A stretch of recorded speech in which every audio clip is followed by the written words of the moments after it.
पहले बात आती है कि तत्व क्या है सर और क्यों डाला जाए, क्या बेनिफिट है। तो हमें ये बताया जाता है कि 17 तत्व चाहिए। तो 17 तत्व क्या होता है, ज्यादा कौन सा डालते हैं, हम डालते हैं नाइट्रोजन, फास्फेट, पोटाश। वो डाल तो देते हैं हम लोग, लेकिन वो जो डाला है क्या वो अपटेक हुआ है? सर हम आपका डॉक्टर चढ़ का प्रोडक्ट यूज करते हैं, एनर्जी और केमैक्स। सर मुझे थोड़ा सा इस बारे में कुछ आप नॉलेज देंगे सर कि किस तरह से क्या इसका मतलब वो है। डॉक्टर चढ़ का जो उत्पाद है जी सर। एनर्जी NPK है। जी सर। केमैक्स जो है वो चिलेटेड पोटाश है। हमें कोई भी फार्मिंग करनी है, चाहे सेब की करनी है, किसी भी करनी है, जी सर। तो हमें ये बताया जाता है कि 17 तत्व चाहिए। तो 17 तत्व क्या होता है कि भी मेन मुख्य तत्व उसमें से जो मेन पे बात करूंगा जी। जिसको हम ज्यादा डालते हैं। जी।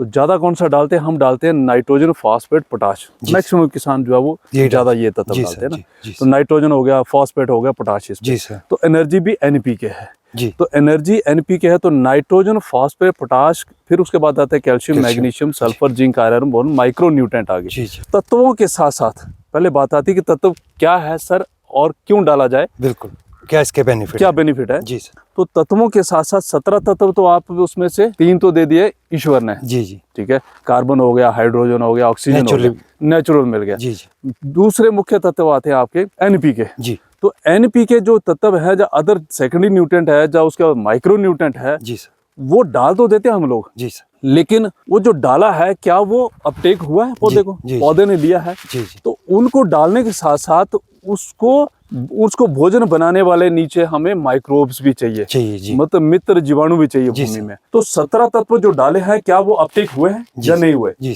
ठीक है, जो डॉक्टर ऑर्चर एनर्जी है ये भी उन 17 तत्वों में से 3 मुख्य तत्व में आधारित है। जी सर। पहला नाइट्रोजन, फास्फेट, पोटाश। जी। एनर्जी NPK है। तत्व कितने परसेंट है? 12% उसमें नाइट्रोजन है। जी सर। ठीक है, 11% उसमें फास्फेट है और 18% उसमें पोटाशियम है। ठीक है। अब मैंने आपको बात बोली कि तत्व तो डाल दिए, चाहे एनर्जी डाल दिया आपने, क्या अपटेक होगी या नहीं होगी? बाकियों और अपने में क्या फर्क है ये भी बताता हूँ मैं। केमिकल और इसमें क्या फर्क है वो भी बताता हूँ। पहले मैं बात करूंगा एनर्जी पे। एनर्जी जो है, जो न्यूट्रिशन है, ये चिलेटेड फॉर्म में है। सबसे बड़ी बात ये कि जो एनर्जी है, नाइट्रोजन है, फास्फेट है, पोटाशियम है, ये चिलेटेड फॉर्म में है। जी सर। ठीक है। जी सर। उसके साथ इसका बेस जो है वो कार्बन है। ये कार्बन आधारित न्यूट्रिएंट है। ठीक है, खाद है। कि भी ये कार्बन आधारित खाद है। तो कार्बन क्या है, मैंने आपको बोला कि कार्बन अगर सॉइल में होगा तो जीवाणुओं की संख्या बढ़ेगी। जब केमिकल डालेंगे तो उससे जीवाणु की संख्या कम होती जाएगी। केमिकल डालोगे तो पैसा बर्बाद होगा। 100 किलो डालोगे तो 20 किलो भी लग सकते हैं, क्योंकि नीचे कार्बन नहीं होगा, जीवाणु नहीं होगा, तो अपटेक नहीं होगा। तो इसमें जो एनर्जी में जो है, एनर्जी में साथ में हमने डाला हुआ है कार्बन बेस्ड, कि आप बैग पे जागो, देखो जागो ग्राहक जागो, रेट बेट डेट चेक करके लो। ठीक है, क्वालिटी प्रोडक्ट होना चाहिए। तो इस पे क्या है, 14% बैग पे लिखा कार्बन है इसमें। तो जब हम कार्बन डालेंगे तो नीचे कार्बन का जो सोर्स हम क्या लेते हैं, गोबर है। बिल्कुल। ठीक है, जो नेचुरल जितना भी बायोमास है, हमारा लोकल बायोमास है, खेत का घास है, छिट्टे है, कुछ भी है, उसको लेते हैं। जैसे अभी आपने मेरे को दिखाया डिकम्पोज कर रहे हैं आप, ठीक है, वो कार्बन सोर्स है। जब मैं आपको खाद ऐसी दे रहा हूँ कि कार्बन साथ में मिल रहा है, तो इसका मतलब गोबर की पूर्ति कहीं ना कहीं पूरी कर देगा। कम हुई है तो वो भी पूरी करेगा। ये डॉक्टर ऑर्चर एनर्जी में खासियत है। दूसरी बात मैंने आपको बोला चिलेटेड है, लेकिन चिलेटेड में क्या होगा, नाइट्रोजन का भी चिलेटेड में नहीं होती, क्योंकि इसमें जो फास्फेट है वो चिलेटेड में है और इसमें जो पोटाशियम है वो चिलेटेड में है। तीनों फॉर्म है। हाँ, तीनों फॉर्म NPK हैं। तो नाइट्रोजन जो है वो प्रोटीन फॉर्म में, मतलब नेचुरल फॉर्म में है। ठीक है, तो नेचुरल फॉर्म में प्रोटीन जो है वो स्लो प्लांट को रिलीज होगी, तो बेस नहीं होगी। बिल्कुल। ठीक है, आप किसी भी कोई उत्पाद जैसे यूरिया डालते हो, या आप कैल्शियम नाइट्रेट है, नाइट्रेट फॉर्म में डालोगे तो मॉइस्चर ज्यादा होगा तो क्या होगा, लीच हो जाएगी। अब टाइमिंग एग्जैक्ट डाली है, टाइम में उस टाइम में डालिए, जब ले रहा है उस टाइम डालिए, जब आगे पीछे डालिए तो गैप में डालिए, तो हो सकता है लॉस हो सकता है। तो इससे क्या है, डॉक्टर ऑर्चर एनर्जी से क्या होगा, 12% इसमें नाइट्रोजन है, प्रोटीन बेस। दूसरा 11% इसमें फॉस्फेट है। ठीक है, जो तने का विकास करती है। ठीक है, फॉस्फेट का रूट का विकास करती है। फल फूल सेट उसमें जो एनर्जी को, प्लांट को एनर्जी देती है। ठीक है, वो चिलेटेड फॉर्म में है। वो चिलेट कैसे करते हैं हम, उसका बेस क्या है? अब कई सवाल आते हैं कि भी सर फॉस्फेट तो आप बोलते हैं चिलेटेड, लेकिन है किस चीज से? जो फॉस्फेट है हमारी, ये प्लांट जो रेजिड्यू होती है, उससे ड्राइव करते हैं हम, मतलब भी पौधों में जो भी जैसे आपका बेस सब्जी का या किसी से पौधों का जो बेस्ट होता है उससे हम ड्राइव करके उससे फॉस्फेट जो हम अलग कर देते हैं और इसमें हम नेचुरल फॉर्म में फॉस्फेट देते हैं।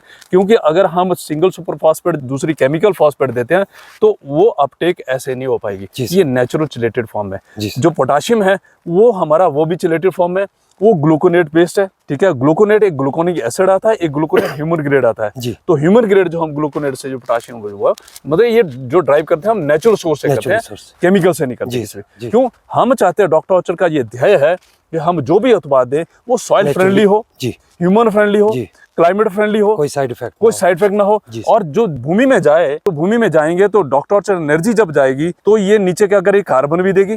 कार्बन जाएगा तो सबसे पहले वहां जीवाणु पैदा होंगे, ठीक है। दूसरा, कार्बन के साथ बाउंड होकर मॉलिक्यूल ऊपर अपटेक होगा। तीसरा क्या है कि कार्बन होगा, जहाँ पे कार्बन होगा वहां मॉइस्चर भी होगा, बिल्कुल, ठीक है। चौथा, इसका दाना जहां जहां पड़ेगा, ये बोलते हैं ना कि सूखा है, बड़ी एडवर्स आजकल जैसे अभी भी आप ड्राई चल रहा है, पीछे 4 महीने सूखा रहा, बीच में थोड़ा सा स्नोफॉल आया, अभी फिर सूखा चला गया, तो सूखा चल गया। उस केस में किसान जितना भी हो सके केमिकल को अवॉइड करे और जितना कार्बन बेस्ड है, नेचुरल है, जो अपने फार्म का जिसको बोलते हैं न्यूट्रिशन रिसाइकलिंग है, उसको अडॉप्ट करे, उसको प्रॉपर डिकम्पोज करके डाले। और जो फ्रेंडली, सॉइल फ्रेंडली है, इको फ्रेंडली है फर्टिलाइजर है, उनको डालें। इसका दाना जब नीचे जाएगा तो नीचे जब मॉइस्चर होगा तो कार्बन उसका टूटेगा और उसमें मॉइस्चर होल्ड करेगा और स्लो वो जो न्यूट्रिशन को भी रिलीज करेगा। अब बात आती है दूसरी बात, एक और मैं बताता हूँ, केमेक्स की। आपने बोला केमेक्स क्या है?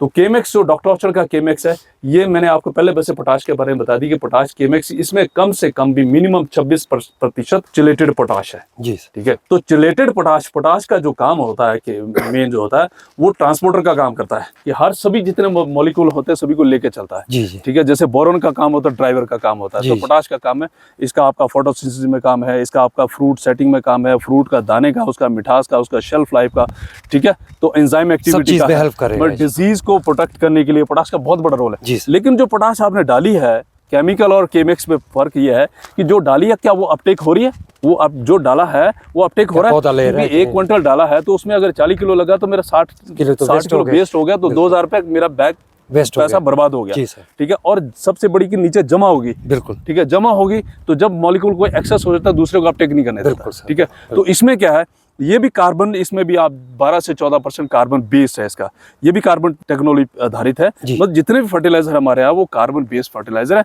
सॉइल फ्रेंडली है। तो इसकी दूसरी बात है कि चिलेटेड होने की वजह से, जैसे फॉस्फेट मैंने बोला चिलेटेड है, आपका पोटाश चिलेटेड है, तो इसकी वजह से होने से हमारी हिमाचल की जितनी भी सॉइल है वो एसिडिक नेचर की है। कभी भी अगर मैं झूठ बोलता हूँ, नेट पे सर्च मारना कि चिलेटेड जो बेस फर्टिलाइजर जब कुछ भी है वो एसिडिक सॉइल में ज्यादा परफॉर्म करते हैं। तो ज्यादा परफॉर्मेंस अगर लेनी है, तो अगर पोटाश अपटेक अवेलेबल फॉर्म में लेना है तो चिलेटेड फॉर्म में उसको अडॉप्ट करें, वो आपका 4 गुना काम करेगा केमिकल से, ठीक है। एक तो इको फ्रेंडली, सॉइल फ्रेंडली, हर चीज फ्रेंडली है। तीसरा क्या, वो चिलेटेड जहाँ एसिडिक सॉइल है, सबसे बड़ी बात है कि केमेक्स का जो है, आप किसान भाइयों केमेक्स का इस्तेमाल करना है तो एसिडिक सॉइल में ये बाकियों से 4 या 10 गुना ज्यादा परफॉर्म करेगा। कारण है कि भी एसिडिक सॉइल में चिलेटेड बहुत बढ़िया परफॉर्म करता है, बशर्ते कि आप केमिकल डालते हो तो सॉइल आपकी एसिडिक है तो वो परफॉर्म नहीं करेगा, ठीक है। एनर्जी की जो मात्रा है वो आपने 250 ग्राम से लेके मैक्सिमम 1.5 किलो तक डालनी है, इससे ऊपर नहीं जाना प्रति प्लांट, ठीक है। और डालनी कब है, प्री ब्लूमिंग, 1 महीना पहले, 25 दिन पहले डाल सकते हो, ठीक है। कोशिश करें कि एक बैलेंस फर्टिलाइजर आप सेटिंग के बाद भी दे दें तो भी बहुत अच्छा है। पेटल फॉल के, हाँ, पेटल फॉल के बाद आप फिर दे सकते हो तो भी बहुत अच्छा है। फिर केमेक्स जो है आपका 1-1.5 महीना पहले आपने इसकी 250 ग्राम से लेके 1 किलो तक डोज रहेगी इसकी, ठीक है। और सेटिंग के 1.5 महीने बाद 250 ग्राम से 1 किलो तक इसकी डोज डालते हो तो इससे क्या होगा, जितनी हमें पोटाशियम चाहिए प्लांट को, ठीक है, उतना पोटाशियम हमें अवेलेबल फॉर्म में मिल जाएगा, ठीक है। तो कुल मिला के मैं आपको ये बताऊं, ये जो प्रोडक्ट है ये आप इस्तेमाल करते हो, आप कंपैरिजन दूसरा भी यूज करें, केमिकल भी यूज करें, 10 पेड़ हमारे ले, 10 दूसरे ले, डिफरेंस अपने आप निकलेगा। नहीं सर, इसके रिजल्ट अपने पहले भी देखे, अच्छे रिजल्ट है, मतलब जो भी हमने यूज किया, आपके प्रोडक्ट यूज किया, अच्छे रिजल्ट मिले, बहुत अच्छे रिजल्ट, बहुत बढ़िया।